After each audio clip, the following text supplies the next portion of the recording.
আসসালামু আলাইকুম প্রিয় দর্শক, একটা বিষয় কি খেয়াল করেছেন?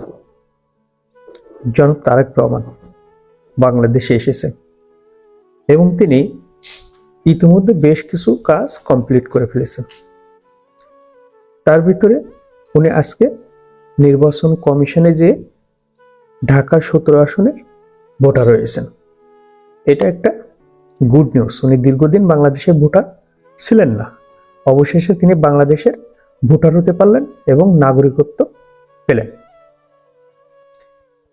এবং এই সাথে সাথে তিনি আরো কিছু কাজ করেছেন, যেমন শহীদ প্রেসিডেন্ট জিয়াউর রহমানের মাজার তিনি জিয়ারত করেছেন। দ্বিতীয় নম্বরে জুলাই যোদ্ধা শহীদ ওসমান হাদির মাজার তিনি জিয়ারত করেছেন। তৃতীয়ত,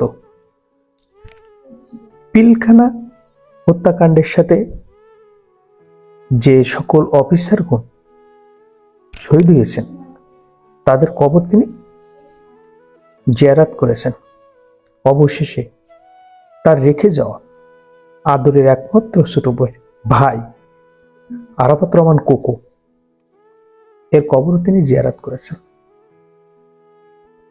তিনি তার জায়গা থেকে এই শহীদদের প্রতি গভীর সমবেদনা এবং দোয়া করেছেন আল্লাহর কাছে। বাংলার মানুষ তার কাছে প্রত্যাশা, শহীদ জিয়াউর রহমান তার পিতা অনেক আগেই শহীদ হয়েছেন, কিন্তু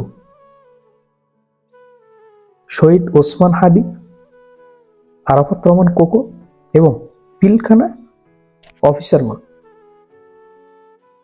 তার দেখা হত্যাকাণ্ড, পারবেন তিনি এই হত্যাকাণ্ডের বিচার করতে? প্রশ্ন আপনাদের কাছে, কমেন্টে জানাবেন। আমরা চাই তারেক রহমান বা বিএনপি যদি সরকার গঠন করেন, বাংলার মানুষ তার কাছে প্রত্যাশা রাখবে এই হত্যাকাণ্ডের বিচারের সঠিক তদন্তের মাধ্যমে যেন বিচার হয়।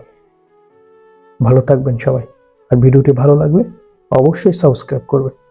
আসসালামু আলাইকুম।